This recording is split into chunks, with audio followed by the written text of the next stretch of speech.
Zach Lavine is having one of, if not the best season of his career, scoring on insane efficiency on 50, 40, 3, 80 shooting splits, 43% from 3, I should add, on high volume at 7.7 attempts per game. But more so than just his scoring, it's been his ability to impact the game in other ways with his much improved passing and decision making. In my opinion, his defense has looked a lot better. Not saying it's great, but it's better than what we've seen in years past.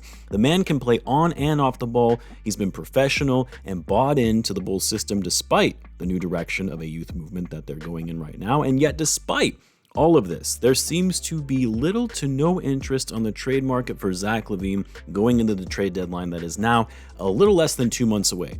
And so you might be asking, why is that? And if there isn't interest, well, what should the Bulls do at this point? Well, I'm here to explain in this video. So what's going on, everyone? You're listening to Bulls Central here. Hope you're all doing well. Before I continue on with the video, though, a big shout out to the sponsor of this video, Game Time. Now, for those who have ever attended a sporting event live, you know it's one of those unforgettable experiences, but sometimes buying tickets to a game and the experience of getting your tickets delivered to you isn't the best. Ticket prices in general are insane. Are you getting a good deal? Are you not getting a good deal? How do you know you're not being scammed? Well, you can take that guesswork out of buying tickets with Game Time Picks. Game Time is the only ticketing app that gives you complete peace of mind with your purchase to ensure the tickets are real and that you're getting the best price. Game Time only shows you the best value on tickets and have last-minute deals right up to the start of the event. You guys know I live in the Bay Area and I always go see the Bulls play when they come to take on the Golden State Warriors, and sometimes I also see them play the Sacramento Kings. And last season, I used Game Time to purchase my tickets just before tip-off when I got this incredible deal sitting just 5 rows behind the Bulls bench. I took my daughter, it was her first game, and we had a great time. And right now, Game Time is offering viewers of this channel $20 off your first purchase. Download the Game Time app, create an account, and use the promo code BullsCentral. Terms apply. Again, create an account and redeem the code BullsCentral for $20 off. Download Game Time today. What time is it? You know what time it is. Game Time. Now, going back to last season, we all remember the day that we got the Shams bomb where it was announced that Zach Lavine and the Bulls have agreed to find him a new home. It was never officially called a trade request from Lavine's camp, but that's more or less what it was. This was, of course, at the time when the Bulls were kind of at rock bottom to start the season last year. Vibes were bad, nothing was going their way, their offense was not working, and the thought was, okay, Zach is going to be traded soon, for sure, by the deadline. Well, the problem was nobody was interested in trading for Zach Lavine, especially with the amount of money left on his contract and especially with the way that he was playing. He was off to a very poor start to last season, and then especially and probably more importantly because of the rules of the new CBA. And in there lies the reasoning for why the Bulls are going to find it very challenging to trade Zach Lavine this year, because despite his improved play, despite the fact that he looks completely healthy and back to his all-star self, and despite the fact that under the old CBA, contending teams would be chomping at the bit to get him and put their team over the top, the new rules of the CBA are preventing that from happening. Here's the thing. When you think about potential trade partners the Bulls would work with to find a deal for Zach, who are they going to be? They're going to be contending teams, teams that are looking to win now, or teams that had title aspirations going into the season but have fallen a bit short of their expectations so far this year, and are looking for that one piece to get them back on track. Most of those teams, if not all, teams like the Lakers, Warriors, Sixers, Bucks, Knicks, Suns, Mavs, Nuggets, what do all these teams have in common? They're all teams with incredibly high payrolls, all teams either over the first or second apron of luxury tax. Now, the reason that's significant is because teams that are over the second apron are bound by a number of rules when it comes to making trades. One, they can't aggregate salaries in a trade, meaning they can't trade 2 or 3 players in exchange for just one. It has to be a straight 1-for-1 deal or 2-for-2 deal. Number 2, they also can't take back more money than they're sending out. It has to be equal or lesser value in any trade deal. And finally, less important but worth noting, because they're a second apron team, they can't trade their first round pick 7 years out into the future, which sometimes can be used as an enticing asset to dangle to get a deal done. This makes it very challenging to move Zach because his contract is so high, which would mean the second apron team trading with the Bulls would have to find another player on a max deal, or at least near the $43 million, and just one player since they can't aggregate players in a trade deal. Or you're talking about the Bulls including another player in the deal, say maybe Torrey Craig or Javon Carter. That way, the team they're trading with could send over 2 players in a 2-for-2 swap.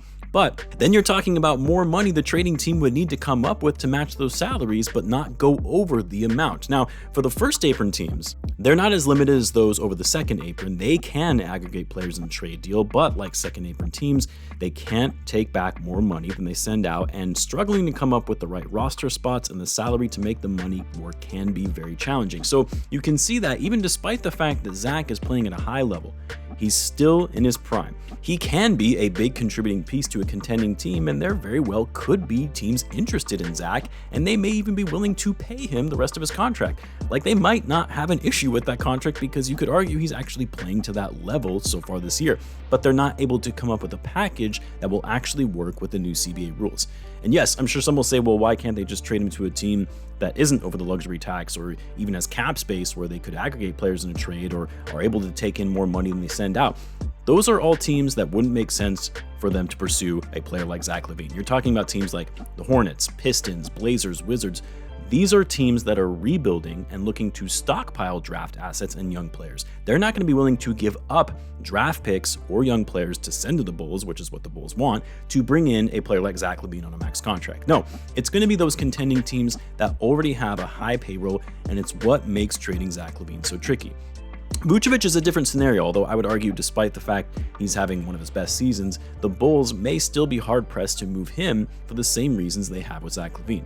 But Vucevic at $20 million is making less than half of Lavine's salary, which does make it easier to try and move him to a contender.